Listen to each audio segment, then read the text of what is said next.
Hi, so we got the beautiful Eva here with us today. Hello. Uh, Eva, how do you pronounce your name, your full name? Is it Fuxa?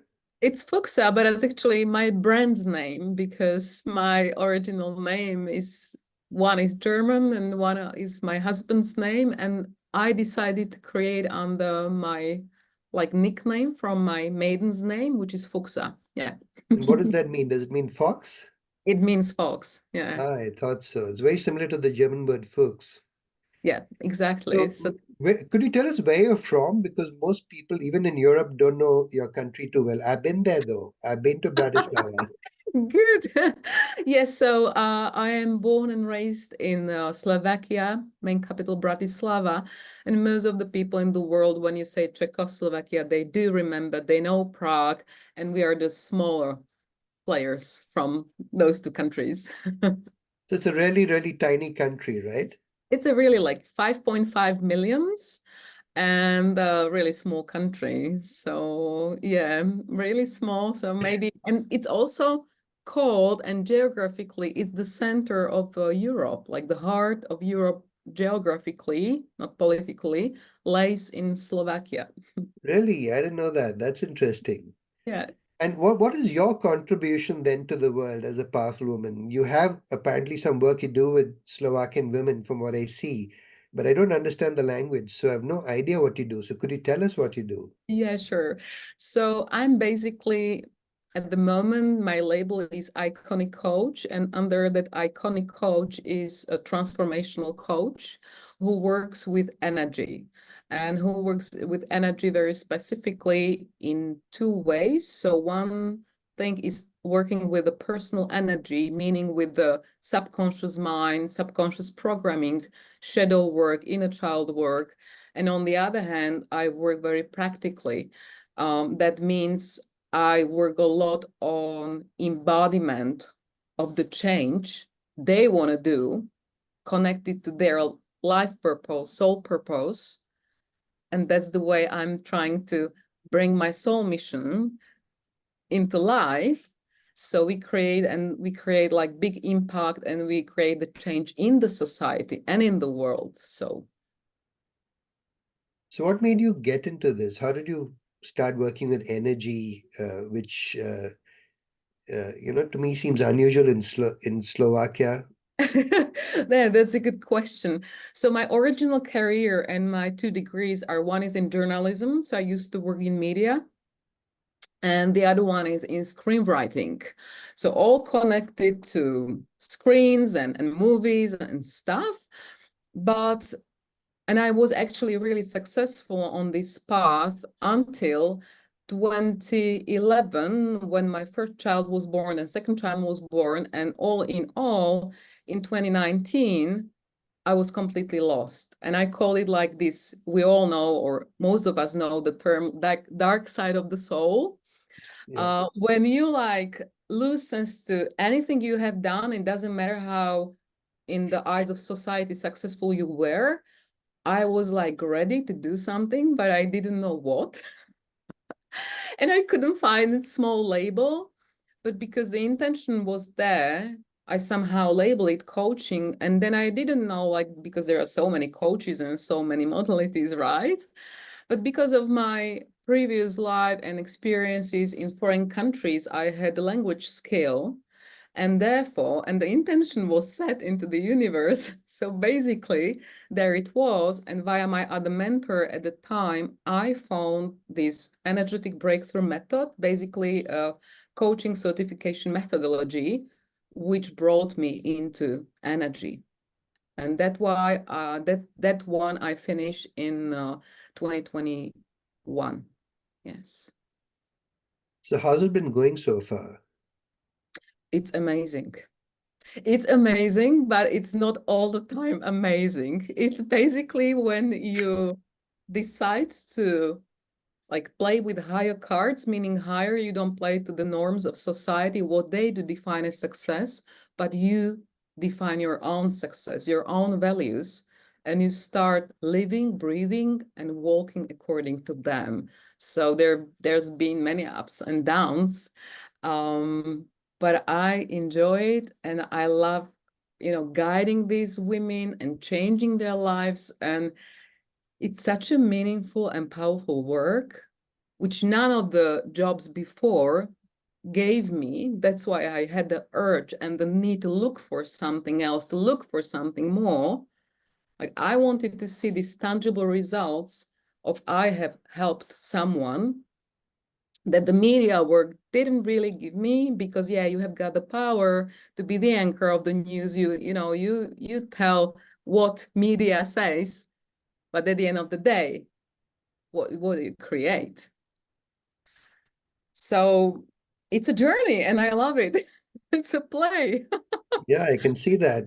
But I'm curious to know why you seem to focus your attention and your efforts only on your country and not the broader world as such. That's amazing question. And I had so many um thoughts and moments in my career when I was like, shall I go global or should I just stay on this market?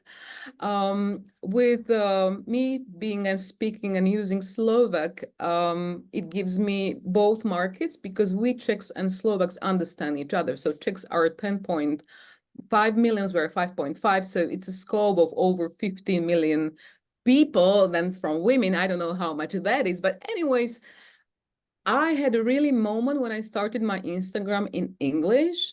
And then I was like, well, most of my clients are Slovak, and now not all of them understand my English, Instagram. And then I was like, shall I go English? Shall I go Slovak? And I remember like putting this poll out there on my Instagram stories.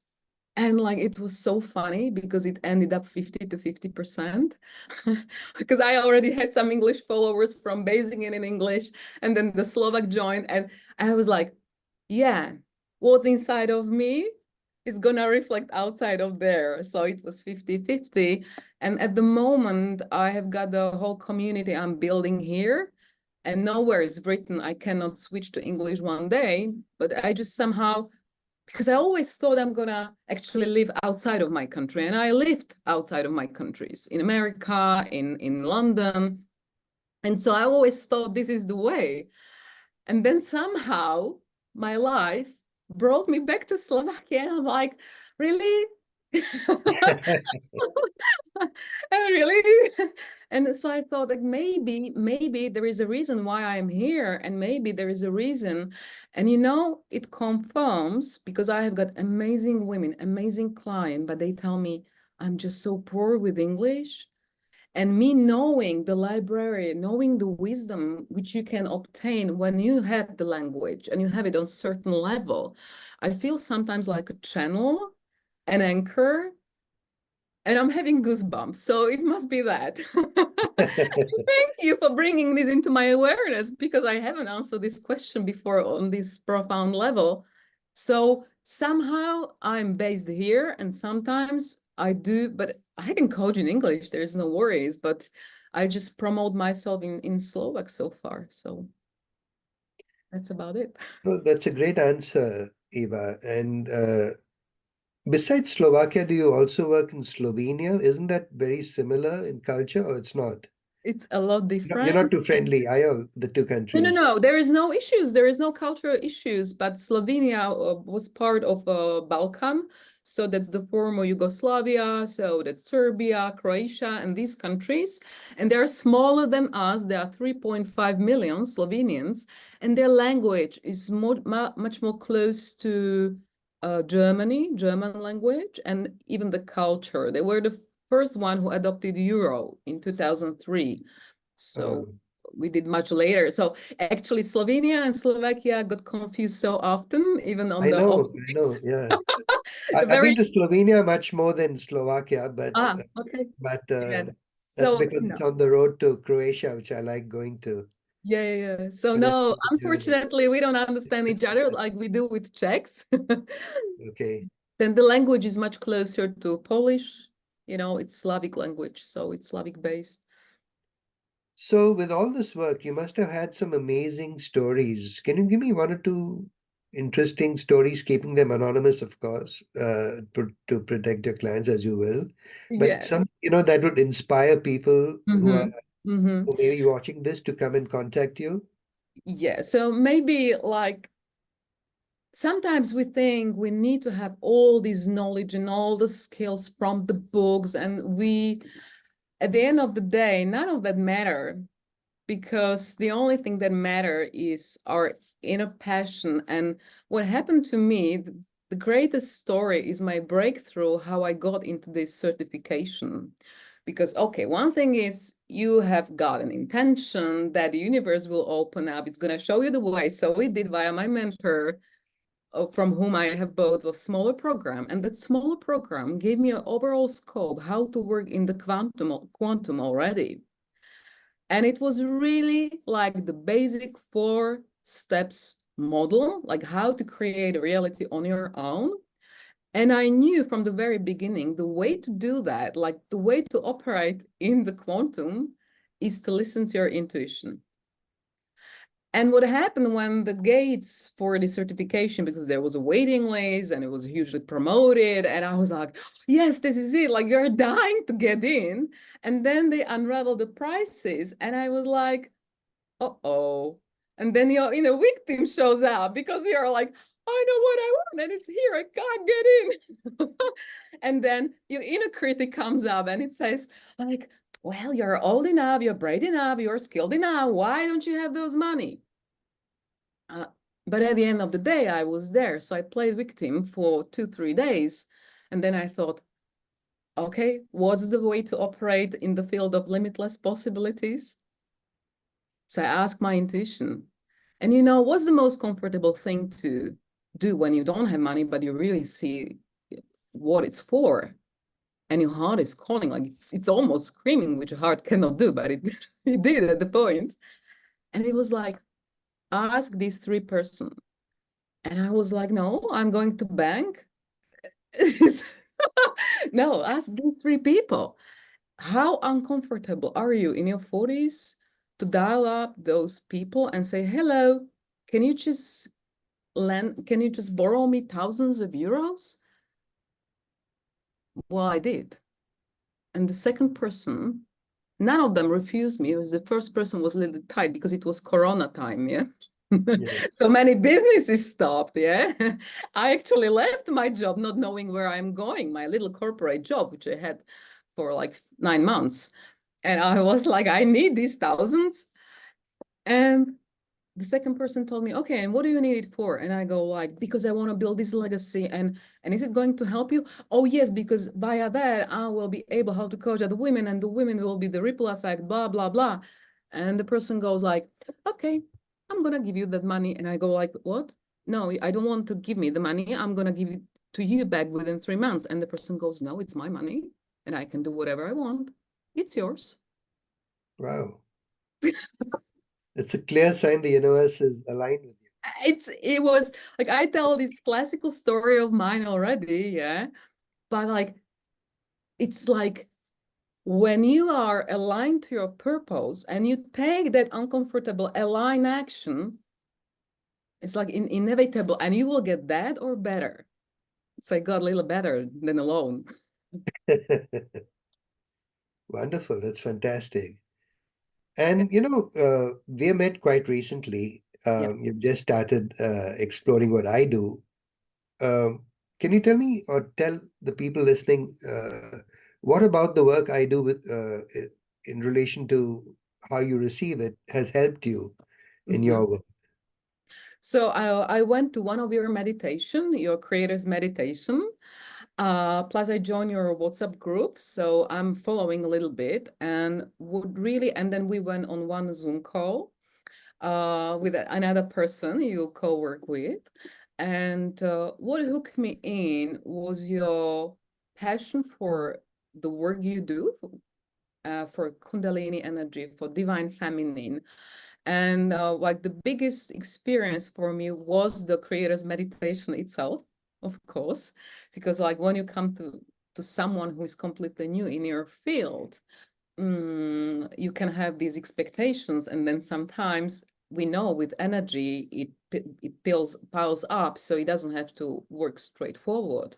But what happened to me in your creator's activation was like this incredible Kundalini energy rising from the very bottom and activating me via my whole body. And it was just really, really beautiful experience. And I just enjoy, it's also a theme that you're a man, yeah? And I'm so used to only work with, females because I don't know why, but that's just the way it was until now. And you are the first man who actually gave me this experience of feeling my Kundalini energy in my body. So that's also pretty exciting, isn't it? For the very first time. So, yeah. And I guess you felt safe and protected as well, right? It wasn't uncomfortable for you. It was absolutely because your ego don't let you. Your ego don't let you. It's about your self-trust at the end of the day. So I have been working on my self-trust so many years. So I can see the fruit because if my intuition tells me not to go there, I will just say no. But no, it was perfectly like it was safe. Yeah. So, Eva, who's your perfect customer? Who's your ideal customer? My ideal customer is a woman who has been told she's too much.